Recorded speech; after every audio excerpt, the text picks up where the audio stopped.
Hozirgi so'z navbati Anvarjonni yaxshi ko'rgan pochchasi G'ofur akam bor. Bolalari Bola tog'im. Ular olgan xotinlari Uchtepada qoladi. Shu do'stlarni tashvishidan bezg'illadi erlari. Endi nima qilamiz deb qoldi o'g'il qizlari. Qattiroq. Rossiyaga borsa ular g'am qilmasdan yuradi. Tashvish qilmas ro'zg'oridan ular mazza qiladi. Mol qo'yi yo'q ularda.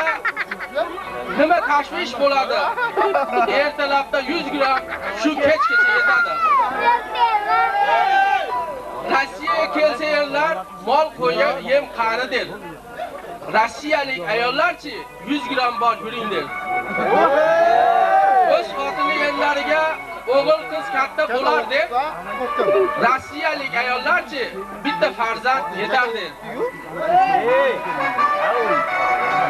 Rossiyadan kelsa yerlar vahimani boshlaydi. O'g'limizga kelin tayyor, qani to'yni boshlaydi. Quloq solgin ey xotin, senga bir so'z aytayin. Mana senga $500 Rossiyaga qaytayin.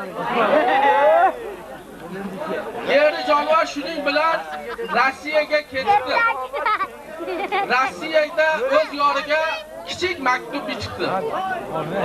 To'yni ham o'zing o'tkaz, qizingni ham chiqargil. Aka opamni aytib. Bitmagan uylaringni usta solib bitgan.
Soching cho'g'oladi, kipriklaring jon oladi.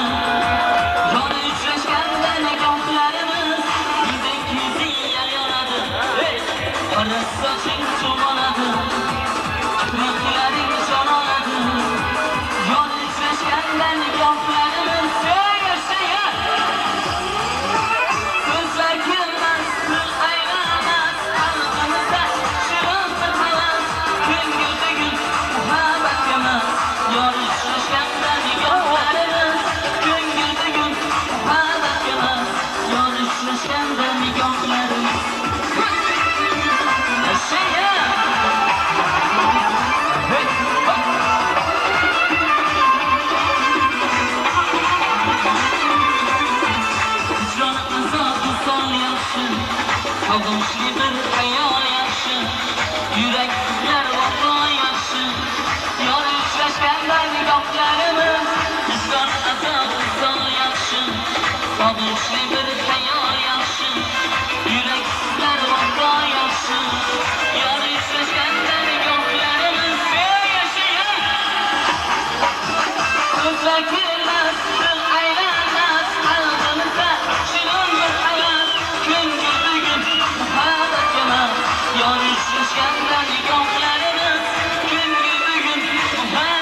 Şarkıma çıkıyor oldu.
Babam ağlaydı, şarabım bana karşı